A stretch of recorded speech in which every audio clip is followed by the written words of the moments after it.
নমস্কার, খবর সময় বাংলায় আপনাদের স্বাগত। আপনাদের সাথে আমি শুভম সহকারী। কানাইয়ের সাথে এই মুহূর্তে উপস্থিত রয়েছে নিউ জলপাইগুড়ি স্টেশনে। যে ব্ল্যাকআউট মক ড্রিল সমস্ত কিছু কিন্তু করতে বলা হয়েছে স্বরাষ্ট্র মন্ত্রকের পক্ষ থেকে, এবং এনজিপি স্টেশনেও কিন্তু কিছুক্ষণের মধ্যেই সেই ব্ল্যাকআউট মক ড্রিল শুরু করা হবে। সেই লাইভ দৃশ্য আমরা তুলে ধরবো আপনাদের সামনে। এবং আরও একটি গুরুত্বপূর্ণ তথ্য নিশ্চয়ই আপনাদেরকে জানিয়ে রাখা প্রয়োজন, যে আরও একটি গুরুত্বপূর্ণ বিষয় যেটা আপনাদের সামনে তুলে ধরার চেষ্টা করছিলাম, যে কেন এই মক ড্রিল এবং মক ড্রিল থেকে কি কি শেখার রয়েছে সেই বিষয়গুলি আপনাদের সামনে খানিকটা বলে রাখি। যে মক ড্রিলের মূল উদ্দেশ্য কিন্তু সাধারণ মানুষকে সচেতন করা, অর্থাৎ হঠাৎ করে সাইরেনের শব্দ শুনলে কি করতে হবে এবং কি করতে হবে না সেই বিষয়গুলি কিন্তু মক ড্রিলের মাধ্যমে বোঝানো হচ্ছে। এবং যে বিষয়গুলি বলা হয়েছে, যে সাইরেনের শব্দ শুনলে প্রথমেই আপনারা যেখানে রয়েছেন সেই স্থান ছেড়ে হঠাৎ কোথাও যাওয়ার চেষ্টা করবেন না। রাস্তাঘাটে থাকলে, গাড়ি চালাতে থাকলে গাড়ির স্টার্ট অফ করুন, রাস্তার সাইডে গাড়িটিকে পার্কিং করুন এবং নিজেকে সেফ জায়গায় নিয়ে যান। তার পাশাপাশি আরও একটি বিষয় রয়েছে, যে আপনি যদি বাড়িতে থাকেন, অনেকেই দেখা যায় যে সাইরেনের আওয়াজ শোনা যাচ্ছে, যুদ্ধ বিমানের আওয়াজ শোনা যাচ্ছে, ফোন নিয়ে বাইরে বেরিয়ে পড়লেন বা ক্যামেরা নিয়ে বাইরে বেরিয়ে পড়লেন সেটা ফুটেজ তৈরি করতে। সেটার থেকে বিতরিত থাকবেন। বাড়ির ভেতরে, ঘরের ভিতরে নিজেকে এবং নিজের পরিবারকে সেফ রাখবেন এবং অবশ্যই ঘরের সমস্ত লাইট বন্ধ করবেন। এবং শুধু আপনি নয়, আপনার আশপাশে পাড়া প্রতিবেশীদেরকেও এই লাইভটি শেয়ার করার মাধ্যমে জানিয়ে দিন যে সাইরেন শুনতে পেলে কি কি করতে হবে। তার কারণ দেখা গেল আপনি সচেতন, তবে আপনার পাড়ার লোক সচেতন নয়, সেক্ষেত্রে কিন্তু বিপদ ঘটতে পারে। সেই জন্য সকলকে একসাথে সচেতন হতে হবে এবং সকলকে একসাথে একত্রিত হয়ে এই কাজটি করতে হবে। সাইরেনের শব্দ শোনা মাত্রই ঘরের সমস্ত লাইট, এবং শুধু ঘর নয়, বাইরের যে সমস্ত লাইট রয়েছে সেই সমস্ত লাইটগুলি, ঘরের বাইরে যে সমস্ত লাইট রয়েছে সমস্ত লাইট বন্ধ করতে লাগবে, যাতে শত্রুপক্ষের বিমান যদি কোনো কারণে হামলা করে সেক্ষেত্রে যাতে তারা কনফিউজ হয়ে যায় যে নিচে জনবসতি এলাকার রয়েছে কি নেই। এবং পাশাপাশি আজ আমরা উপস্থিত রয়েছি নিউ জলপাইগুড়ি স্টেশনে। নিউ জলপাইগুড়ি স্টেশনে কিন্তু সময় দেওয়া ছিল যে 7টা থেকে 7টা 10 পর্যন্ত এই ব্ল্যাকআউট যে মক ড্রিল, সেই মক ড্রিল করা হবে, সাধারণ মানুষকে সচেতন করা হবে। আমরা উপস্থিত রয়েছি এই মুহূর্তে এনজিপি স্টেশনে। আর কিছুক্ষণেই আশা করা যাচ্ছে সেই যে মক ড্রিল, সেই মক ড্রিল কিন্তু শুরু হতে চলেছে। এবং মক ড্রিলের মেন যে গুরুত্বপূর্ণ বিষয়গুলি রয়েছে সেই গুরুত্বপূর্ণ বিষয়গুলি আমরা আপনাদের সামনে আলোচনা করছি।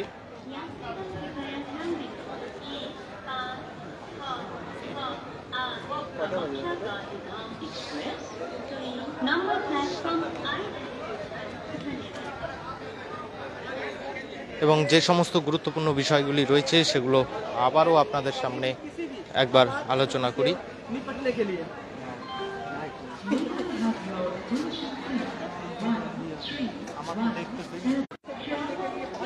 এবং এই মুহূর্তে সরাসরি লাইভ আপডেট আমরা তুলে ধরছি আপনাদের সামনে। যে সমস্ত গুরুত্বপূর্ণ তথ্যগুলো আমরা তুলে ধরছি, চেষ্টা করবেন আপনি নিজে জানার, এবং পাশাপাশি আপনার পরিবার এবং আপনার প্রতিবেশী যারা রয়েছে তাদেরকেও এই বিষয়গুলি জানানোর জন্য।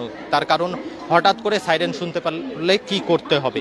অনেকেই হয়তো ঘাবড়ে গিয়ে বাড়ি থেকে বেরিয়ে যাওয়ার চেষ্টা করতে পারে। সেই সময় বাড়ির থেকে না বেরিয়ে ঘরের মধ্যেই থাকা এবং ঘরের সমস্ত দরজা জানলা বন্ধ করে রাখা, ঘরের সমস্ত লাইট এবং ঘরের বাইরের যে সমস্ত লাইটগুলি রয়েছে সেই সমস্ত লাইটগুলো কিন্তু বন্ধ করে রাখবেন। এবং তার পাশাপাশি যারা বিষয়টি জানেন না, এই লাইভটি শেয়ার করার মাধ্যমে তাদেরকে জানিয়ে তার কারণ কিন্তু আজ সারাদিন গোটা দেশ জুড়ে এবং শিলিগুড়িতেও এসএসবির পক্ষ থেকে এই বিষয়গুলি কিন্তু বোঝানো হচ্ছে সাধারণ মানুষকে। বিভিন্ন স্কুল কলেজে কিন্তু এই বিষয়গুলি বোঝানো হয়েছে। ঘরের ভেতরে থাকলেও খাটের নিচে, টেবিলের নিচে, চেয়ারের নিচে এই সব জায়গায় নিজেকে লুকিয়ে রাখার চেষ্টা করুন, যাতে কোনোভাবে যদি কোনো কারণে সাইরেনের শব্দ শোনার পর কোনো কারণে যদি এয়ার স্ট্রাইক হয় সেক্ষেত্রে নিজেকে কিভাবে সেফ রাখবেন সেই সমস্ত কিছুই কিন্তু এই মক ড্রিলের মাধ্যমে বোঝানো হচ্ছে শহরবাসীকে, গোটা দেশবাসীকে কিন্তু বোঝানো হচ্ছে। এবং গোটা দেশ জুড়ে আজকে এই পাশাপাশি মক ড্রিল করার সম্ভাবনা রয়েছে। এনজিপি স্টেশনেও কিছুক্ষণের মধ্যেই সেই মক ড্রিল শুরু হবে। তার আগে থেকেই লাইভ আপডেটটা আমরা তুলে ধরছি আপনাদের সামনে। এবং এই মক ড্রিলের উদ্দেশ্য হলো সাধারণ মানুষকে সচেতন করা। এবং আরও একটি গুরুত্বপূর্ণ বিষয় জানিয়ে রাখি, 1971 কিন্তু দেশে শেষবারের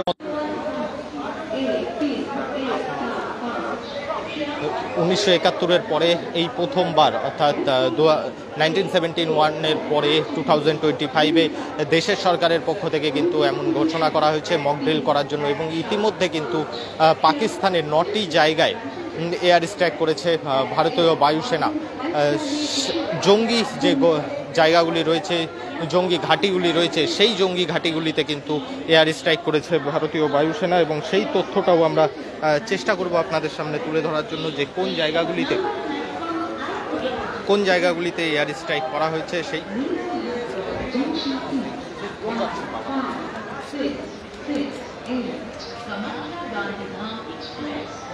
যে জায়গাগুলিতে এয়ার স্ট্রাইক করা হয়েছে সেই জায়গাগুলির নাম আমরা তুলে ধরার চেষ্টা করছি। সাইদানা বিল্লাল, কোটলি, গোলপুর, ডিম্বার, কোটলি আব্বাস এবং সাওয়াল নালা, মুজফ্ফরাবাদ। এর পাশাপাশি এটা হলো পিওকে, যে কাশ্মীর রয়েছে সেই এলাকাগুলিতে কিন্তু এই এয়ার স্ট্রাইক করা হয়েছে। এবং তার পাশাপাশি এই 5টি জায়গার পাশাপাশি আরও 4টি জায়গা রয়েছে যেটা পাকিস্তানের অন্তর্গত। শিয়ালকোট, মেহমুনা জয়া এবং মার্কাজ তাইবা মুর্দিকে। নামগুলি একটু অন্যরকম, বুঝতেই পারছেন। মেহমুনা জয়া, মার্কাজ তাইবানা মুর্দিকে, এই সমস্ত জায়গা এবং পাশাপাশি ভাওয়ালপুর, এই 4টি জায়গা এবং পাশাপাশি আগের যে 5টি নাম বললাম সেই 5টি জায়গায় যে জঙ্গি ঘাঁটিগুলি ছিল সেই জঙ্গি ঘাঁটিগুলি কিন্তু গুড়িয়ে দেওয়া হয়েছে ভারতের বায়ুসেনার পক্ষ থেকে। এবং এই মুহূর্তে কিন্তু প্রস্তুতি চলছে। যারা আরপিএফের আধিকারিক রয়েছে, জিআরপিএফের আধিকারিক রয়েছে, তারা উপস্থিত রয়েছে এনজিপি স্টেশনে। ব্ল্যাক আউট মক ড্রিলের প্রস্তুতি কিন্তু চলছে। এবং যে গুরুত্বপূর্ণ বিষয়গুলি বারবার আমরা তুলে ধরছি আপনাদের সামনে, হঠাৎ করে, অর্থাৎ আজ নয়, আজ ব্ল্যাক আউট মক ড্রিল চলছে। দেশবাসীকে বোঝানো হচ্ছে এরপর থেকে, অর্থাৎ 7 তারিখের পর থেকে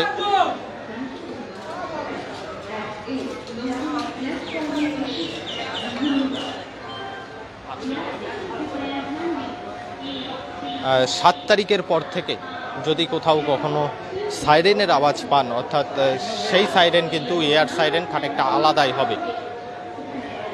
যদি কোনো কারণে এয়ার সাইরেনের আওয়াজ পান তাহলে সবার আগে নিজেকে সুরক্ষিত জায়গায় নিয়ে যান, নিজের আত্মীয় পরিজন যারা রয়েছে তাদেরকে সুরক্ষিত জায়গায় নিয়ে যান এবং বিশেষ করে বাড়িতে যারা ছোট বাচ্চা রয়েছে তাদেরকে সুরক্ষিত জায়গায় নিয়ে যান। তার পাশাপাশি ঘরের সমস্ত দরজা জানলা বন্ধ করে রাখুন এবং ঘরের সমস্ত জানলা দরজা বন্ধ করার পাশাপাশি ইলেকট্রিসিটি কিন্তু বাড়ির ইলেকট্রিসিটি কাট করুন। যে বাড়িতে যত ইলেকট্রিক লাইট রয়েছে ঘরে বাইরে করুন। এগুলোই হচ্ছে মূলত মক ড্রিলের অংশ। বিশেষ করে এয়ার স্ট্রাইকের সময় যদি শত্রু দেশ এয়ার স্ট্রাইক করে সেক্ষেত্রেই এয়ার সাইরেন বাজানো হবে। এবং এয়ার সাইরেন বাজানোর পরে ভারতবাসীর কাছে কিন্তু এটাই অনুরোধ করা হয়েছে ভারত সরকারের পক্ষ থেকে, এই যে মেজারগুলি রয়েছে সেগুলো মেনে চলার, যাতে শত্রু যে দেশগুলি রয়েছে, শত্রু দেশের যে বায়ু বিমান রয়েছে, যে বিমান অ্যাটাক করতে এসেছে তারা যেন কনফিউজ হয়ে পড়ে, সেই বিমানের পাইলট যেন কনফিউজ হয়ে পড়ে, সেই জন্যই কিন্তু এই সমস্ত যে মেজারগুলি রয়েছে সেগুলো রাখা হয়েছে। ঘরের সমস্ত গাড়ি শুনলে গাড়ি বা বাইকটি আপনি রাস্তার ধারে পার্কিং করুন এবং নিজেকে সেফ ডিস্টেন্সে দাঁড়া করান, নিজে কিন্তু সেফ ডিস্টেন্সে গিয়ে দাঁড়ান। এই মুহূর্তে আমরা উপস্থিত রয়েছি শিলিগুড়ি নিউ জলপাইগুড়ি স্টেশনে। ব্ল্যাক আউট মক ড্রিলের সম্ভাবনা এই মুহূর্তে সরাসরি সেই লাইভ আপডেট আমরা তুলে ধরছি আপনাদের সামনে।